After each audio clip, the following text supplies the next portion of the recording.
బంగాళాఖాతంలో ఏర్పడ్డ రెమాల్ తుపాను ప్రభావంతో రాష్ట్రంలో మోస్తరు నుంచి భారీ వర్షాలు కురుస్తాయని అమరావతి వాతావరణ కేంద్రం ప్రకటించింది.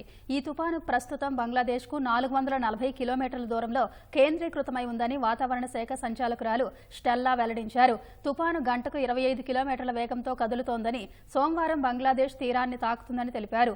ఉత్తర కోస్తా, దక్షిణ కోస్తా, రాయలసీమ ప్రాంతాల్లో ఓ మోస్తరు వర్షాలు కురుస్తాయని చెప్పారు. ఈ తుపాను ప్రభావంతో నైరుతి రుతుపవనాలు వేగంగా ముందుకు సాగుతున్నాయన్నారు.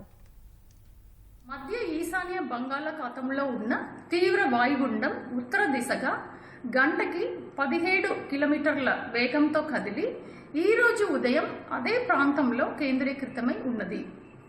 ఇది సాగర్ ఐలాండ్ పశ్చిమ బంగాల్ నుండి 440 కిలోమీటర్ సౌత్ ఈస్ట్ దిశలో మరియు కేపుపారా బంగ్లాదేశ్ నుండి 440 కిలోమీటర్ల నైరుతి దిశలో కేంద్రీకృతమై ఉన్నది. ఈ తీవ్ర వాయుగుండం ఉత్తర దిశగా కదిలి ఈరోజు సాయంత్రానికి మధ్య ఈశాన్య మరియు ఉత్తర బంగాళాఖాతంలో తుఫానుగా బలపడి రేపు ఉదయానికి తీవ్ర తుఫానుగా బలపడుతుంది.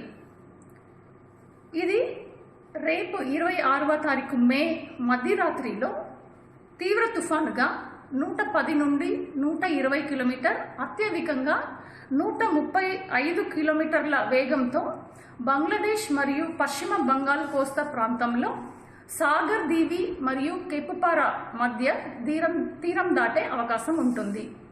దీని ప్రభావం వల్ల ఈరోజు కోస్తాంధ్రలో చాలా చోట్ల ఉరుములు మెరుపులతో కూడిన తేలికపాటి నుండి ఒక మోస్తరు వర్షాలు కురిసే అవకాశం ఉంటుంది.